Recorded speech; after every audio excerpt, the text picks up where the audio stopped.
Пристегни ремень, спаси жизнь. Главный посыл этого рейда. Простое правило, но в то же время надежный залог безопасности и уверенности за рулем. Этот участок дороги выбран не случайно. Каждая вторая автокатастрофа происходит на федеральной трассе. Риск высок. Это подтверждают и автолюбители. Но соблюдать элементарные правила спешат немногие.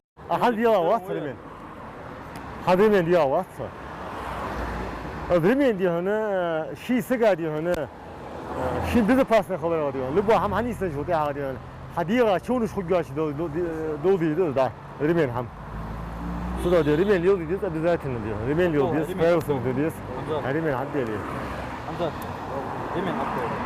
Сегодня инспекторы штрафовать нарушителей не собираются, но с каждым водителем проводят профилактическую беседу и, приводя цифры погибших и пострадавших, стараются объяснить, стоит ли спешка на дороге человеческой жизни. Безопасность, шанс, ремень, преступление. Сюда она хачибаю, после едешь хай, максимально ремень елды, ремень елды, это обязательно. Негасан хас, в республике хот-дог ан дукачан, эхет что ремень хот-дог, за пределы да, ремень обязательно делано. После откать, считайте, я самого, это в республике елды ваши долг.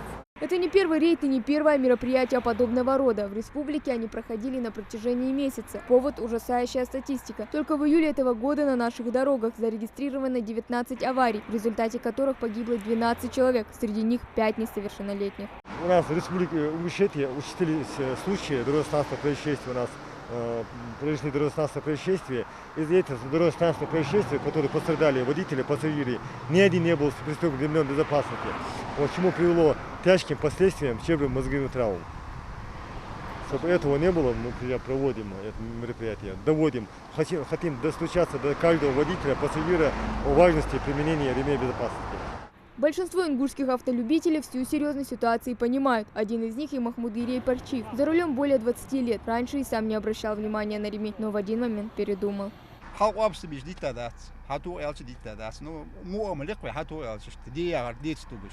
Но это азер мычхан дет ялш мочхил перекрестка это авария баргерсон. КамАЗа 12 машина хиттерсон сбоку дач. И результат с аварии ячил хади зремень цехалра ханждо цыга ханждо хамди бардерсон. Я руль как беж еловой кизге двух деш корт ташти а чо. Ну да вехер сигер хери вор шака. Чо мо положение сам цендиот это разбанси. Вот без баргерстен ца ремень до что бадраж да водец. Да им лилду. Если toch, zij passagiers stoit. Is het bobok.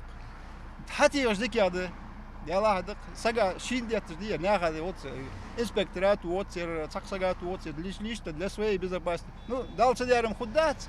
Ну далее дети лорли йог, где сейчас на лорли йог, да лорли йог. Но некоторых водителей не пугает ни статистика, ни такие случаи. Многие, стремясь разогнаться на дороге до максимальной скорости, не понимают, к чему это приведет. Таких лихачей здесь не просто останавливают, но и проверяют на наличие штрафов. Данная база выявляет правонарушения. Также можно проверить автомобиль на наличие штрафов, запретов, ну и так далее. То есть база работает, все сразу высвечивается. А вот если вы сейчас выявите, что будет дальше? То есть при выявлении мы забиваем сюда его данные автомобиля, госномер. При выявлении правонарушения, будучи лишенным, или же если есть правонарушение по статье 20.25, то есть неоплаченный в срок штраф, привлекаем его уже дальше по данной статье. Сотрудники ДПС надеются, что такие мероприятия станут поводом задуматься для водителей, а правильно ли мы поступаем. Ведь уже за ближайшим поворотом из-за несоблюдения этих элементарных правил безопасности могут пострадать в аварии ни в чем не повинные люди. Хава Гагиева, Магомед Белакиев, Новости 24.